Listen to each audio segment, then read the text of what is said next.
The dental health in the UK has improved considerably over the last few decades.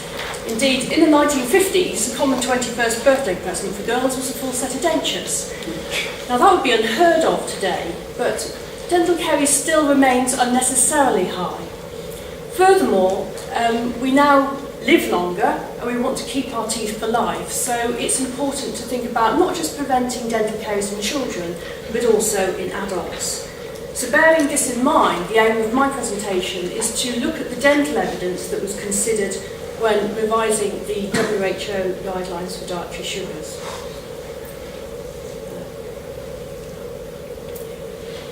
Dental caries has negative impacts on quality of life and is also costly. It causes pain and anxiety, time lost in school and work, and eventually it leads to tooth loss, which also has a negative impact on quality of life. The direct costs of treating dental diseases are between about 6 and 10% of healthcare budgets in industrialised countries, so prevention is a lot more cost effective. So how does sugar cause decay? Well, in a nutshell, when we eat sugar, the bacteria in the dental plaque that cling to the teeth metabolize into sugar. And this lowers the pH in the mouth. And when the pH reaches a level of around 5.5, mineral is lost from the teeth. Now, saliva is our mouth's natural defense. It's alkali, it neutralizes plaque acids, bringing the pH back to normal. So the teeth are in a dynamic state of demineralization and remineralization, and when the demineralization predominates, eventually you get dental caries and, in the long term, a cavity. The most recent data on 12-year-olds in the UK, which was the 2003 Children's Dental Health Survey, showed that 38% of 12-year-olds had decayed their teeth, with the average of 0.8 teeth being affected. So the prevalence is high and the severity relatively low. However, dental caries is progressive, so low levels at age 12 can lead to high levels at later life. We have cohort data from several countries to show that even when levels in 12-year-olds are low, levels in adults are high. Our adult dental health survey showed that of those adults that had teeth, 31% had decay to their teeth, and in older populations who were prone to root caries, 20% of the 75 to 84-year-old group had decay to the roots of their teeth. So, in reviewing the evidence and recognising the importance of preventing dental caries worldwide, 3 questions were asked for our systematic review to revise sugars guidelines. First of all, what is the effect of a reduction in the amount of sugars on dental caries? What is the effect of an increase in the amount of sugars intake on dental caries? And will limiting sugars intake to below 10% of energy prevent dental caries? So our systematic review included all human epidemiological evidence, both intervention and observational studies. The interventional sugars exposures included all studies that reported sugars in amount consumed, whether it's grams per day, kilograms per year, percentage of calories from sugars. And research included total sugars, that's both natural and added sugars, and free sugars or any component of. Now, we've heard the definition a few times today, but free sugars refers to all mono and disaccharides added to foods by manufacturer, cook or consumer, plus those sugars that are naturally present in honeys, syrups and fruit juices and concentrates. Our dental outcomes included dental caries measured either as an incidence, a prevalence or severity, which is measured as the number of decayed, missing and filled teeth or surfaces. We included all age groups, there were no language restrictions, all countries, and we searched all databases available to us. We found that the data go back to the 1940s and no randomised controlled trials were identified. The data come from non-randomised intervention studies, longitudinal cohort studies, cross-sectional studies and population-based studies. There's much diversity in the reporting of data, which makes meta-analysis or combined analysis of data very difficult. We found 54 studies reported in 65 papers that examined the relationship between sugars and dental caries. The majority of these were conducted in children, with only 5 in adults. Now, this next series of slides I'm going to show you illustrates the consistency of the evidence for an association between amount of sugars and dental caries. This slide shows the studies for adults. So here is reported study type or design, author, year, country. But what I'd like to draw your attention to is this right-hand column, where a plus sign denotes a positive association between sugars and dental caries, a zero, a neutral relationship, and a minus sign, a negative association between sugars and caries. And as you can see here, all the studies in adults reported a positive association. This slide summarises studies for children, and here we have the Cohort Studies. Again, we see that the majority bar one showing a positive association. This slide shows population-based studies in children. Again, largely positive, with one study showing neutral for one age group. More population-based studies, positive associations, bar one. This slide shows the cross-sectional studies of children. Now, cross-sectional studies are a weaker design. They look at dental caries and diet at the same point in time. And as dental caries take several years to develop, it's the diet a little bit earlier that's responsible for current disease levels. So the data that we get from cross-sectional studies isn't as strong. Despite that, the studies here show a mix of neutral and positive results. And the last slide showing the final cross-sectional studies. So overall, 42 of the 50 studies of children and all of the studies in adults reported at least one positive association between sugars and dental caries. 6 studies reported both positive and neutral findings, and 7 no association, and 2 studies reported at least one negative association. The positive associations we found covered all age groups, developing, transitional and industrialised countries, and covered all decades of publication of results.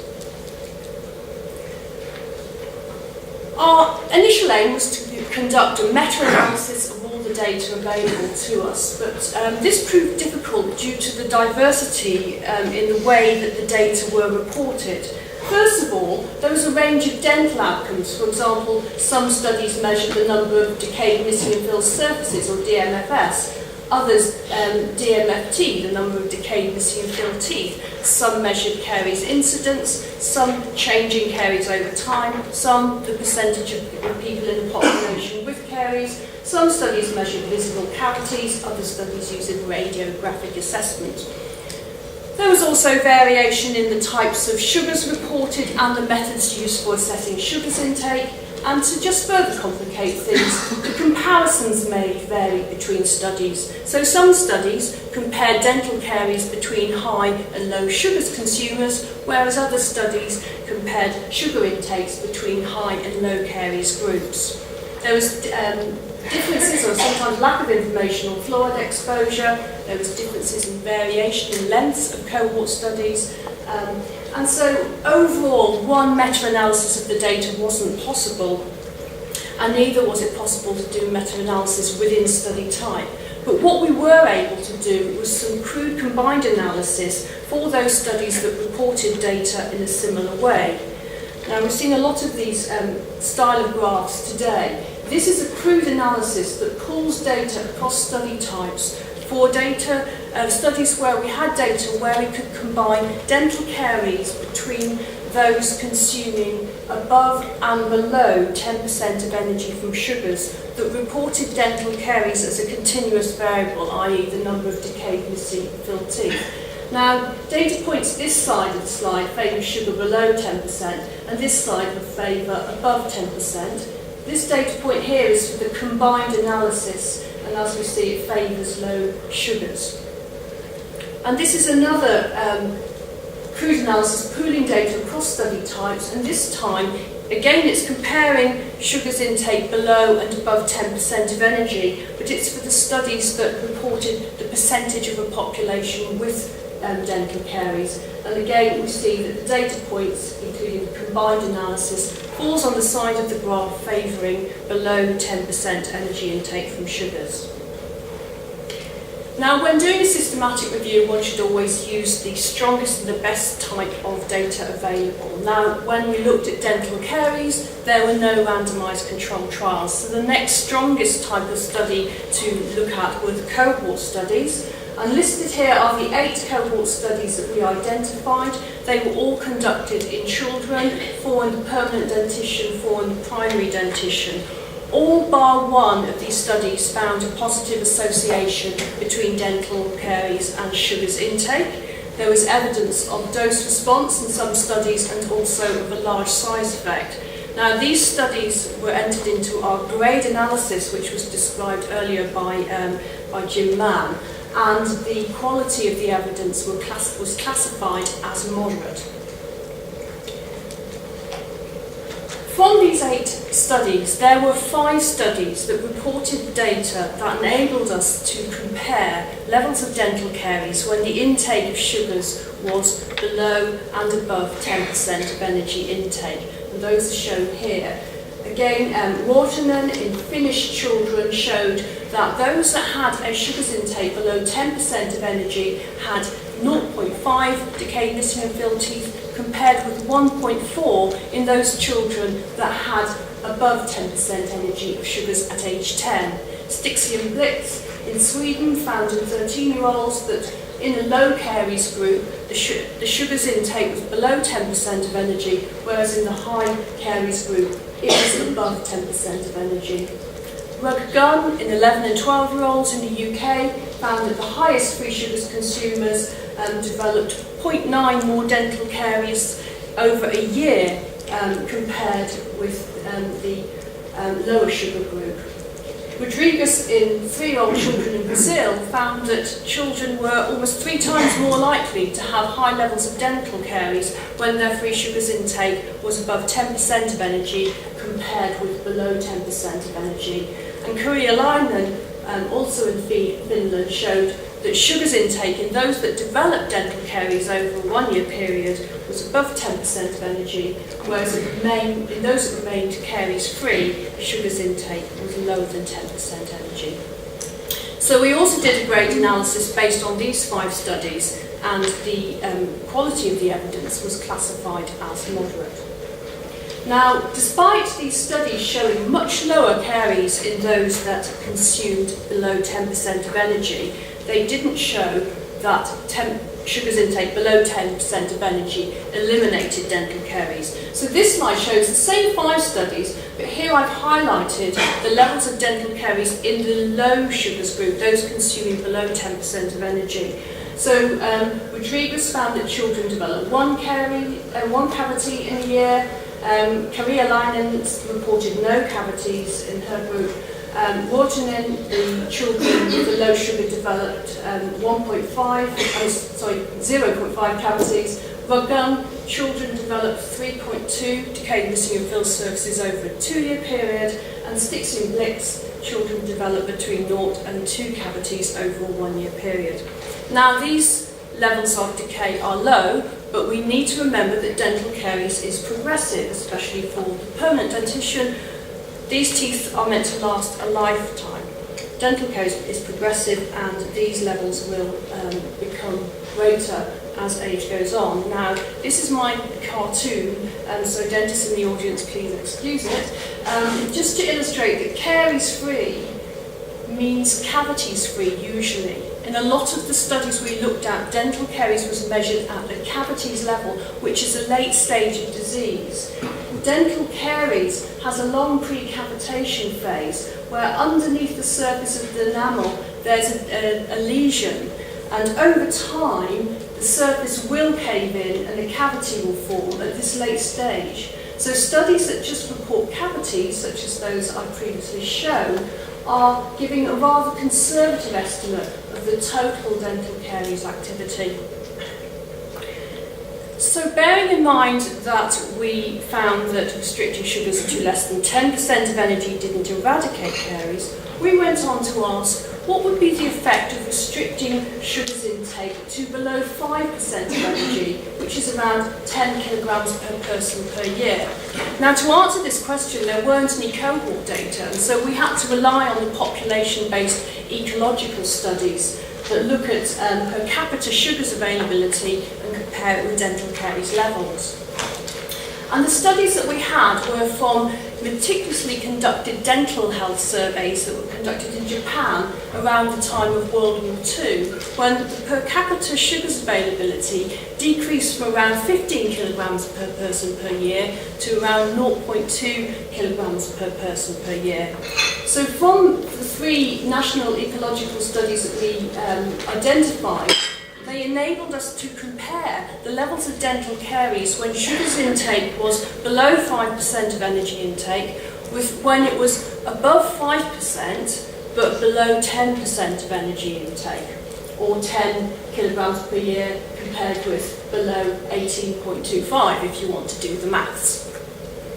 So all of these studies showed lower levels of dental caries when the per capita sugars availability was below 5% of energy compared with above 5 but below 10.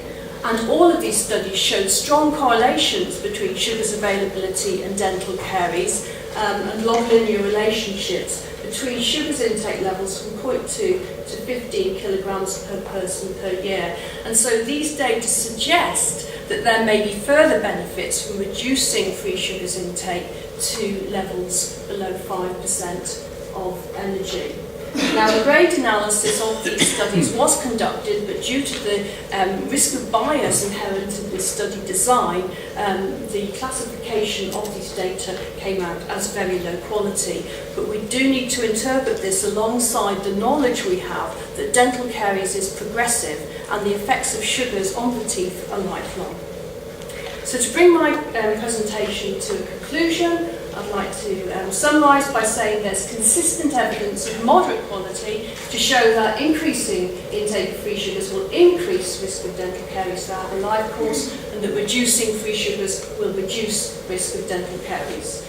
There's evidence of moderate quality to show that intake of free sugars below 10% of energy is associated with lower risk of dental caries, but it will not eradicate caries. Even low levels of dental caries in childhood are of significance because dental caries is progressive and the effects on the dentition are lifelong. We want to keep our teeth into old age. There is some evidence, albeit of low quality, to suggest lower risk of dental caries when the intake of free sugars is limited to below 5% of energy. And so there may be benefits to reducing free sugars intake to this level to protect our dental health throughout the life course. I'd like to thank the organisers for inviting me to speak here, and I'd also like to thank you for your attention.